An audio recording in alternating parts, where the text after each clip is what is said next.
Let's now talk about how to innovate. And let's start with a rather simple question. Given you have to make a theory about the correlation between investments in research and development, so the amount of money a company invests in research and development, and its financial success. How would the correlation be? And let's say we don't do it for one company, but we would take a sample of, let's say, 1,000 companies. For each of these companies, we would measure how much are they investing into research and development, into innovation, and what's their financial success. So what do you think is the correlation? Draw one curve between these two variables. So some of you may come up with a linear relationship, saying the more I invest in research and development, the more financial success I have. Others of you would have this theory perhaps. They would say, well, there may be an initial investment that is required as a minimum investment. So I really have to invest and build some capability. But then once we have this capability, we can really utilize it to make a lot of new product services and processes and therefore become successful. Others of you who perhaps have more an economist background would challenge this and would say, no, probably the curve looks like this. So, well, at the beginning, if we invest a little, we really have something, but then we have marginal returns, meaning there is some point where additional investments in R&D really are not providing more profit opportunities for our company. And then perhaps some of you will combine these theories and say, well, perhaps it's like an S-curve. We have some minimum capabilities we have to build, so we have to invest a little bit. Then there is some stage we really have high returns, but then we overinvest as the market is not capable to get all this innovation.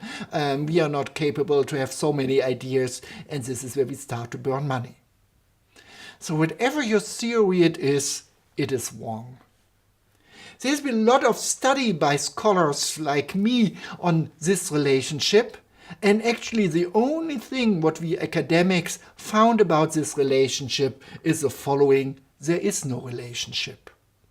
There are some companies, and if each of these dots here represents a company, there are some companies that invest a lot, but they gain very little. There are other companies that invest very little, but rather gain a lot. Of course, there are companies that invest a lot and get a lot. But there is no real picture.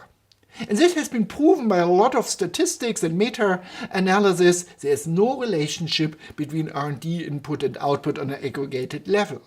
What does this mean?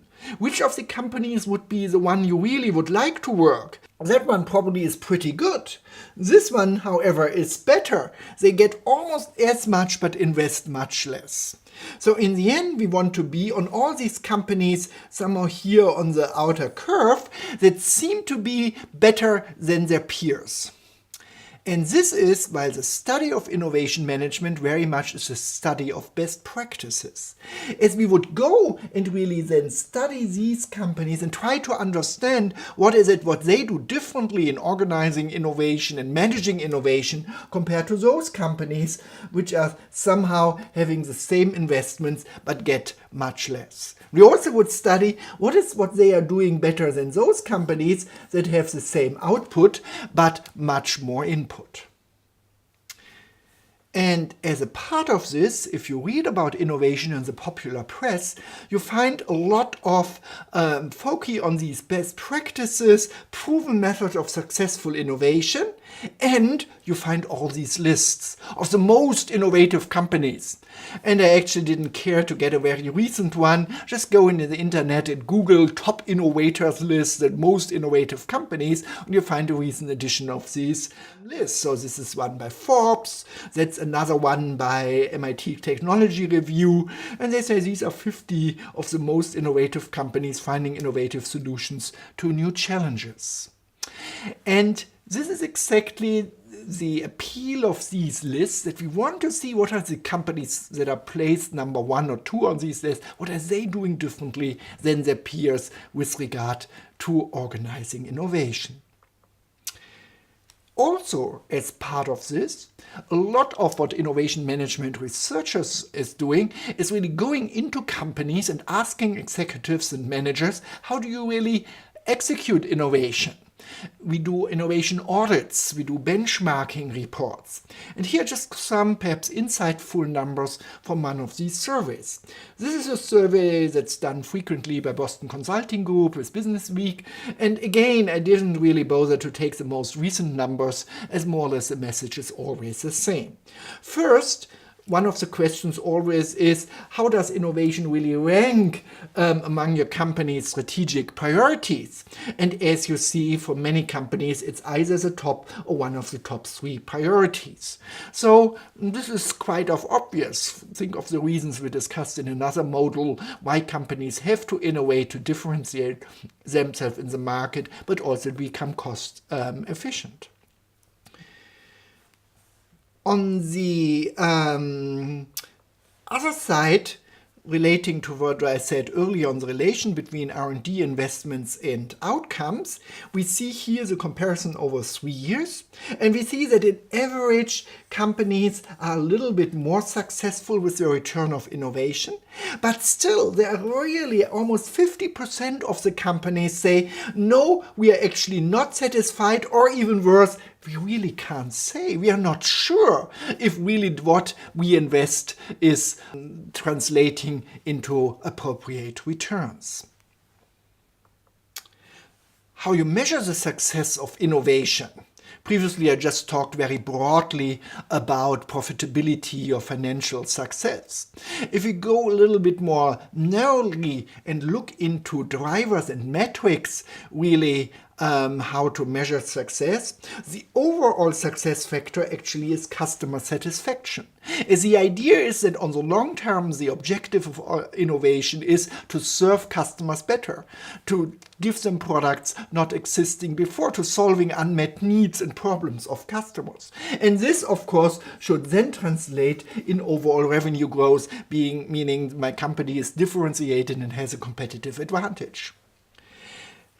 Interestingly, the number of patents is not really seen as a good measure for innovation, as a patent is just protecting a new technological advancement, but it does not say if there really is a market for this technology. So other companies say, what's the new product success ratio, our fit to market, what's the time to market?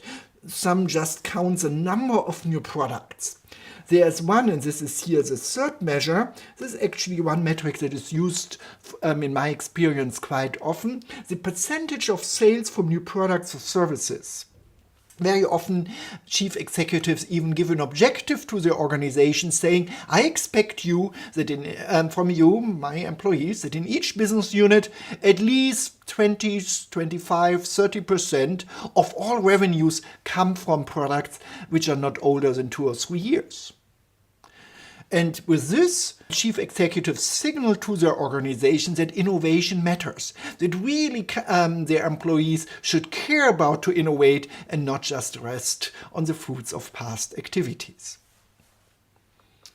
The same study also asks for hurdles. What is really preventing companies to reach their innovation objectives? And here we'll come back to this in a later module, 2 interesting things. The number one hurdle perceived by companies as the biggest obstacle, when it comes to generating a return on your investment in innovation is a risk-averse culture. So it's not really the way how we innovate, but the reason what we believe, why we should innovate, and to which degree we should innovate. So it's very much connected to the degree of innovativeness. So the objective, the perceived need we have in a company to strive forward when innovating. Another is much more operational. It's really lengthy development time. We don't, and this is one of these typical areas where best practices start on. What are companies that really have a quick time to market? What are they doing differently in organizing their innovation process? What different kind of tools are they using that they achieve shorter development times? You see, according to this study, not having just enough ideas or having not enough customer insight is not really perceived as a main problem. Even if this is something which I would challenge a little bit, is from my experience, it's just often that companies think they know what customers want, while in reality they really don't know what are the latent unmet needs of customers.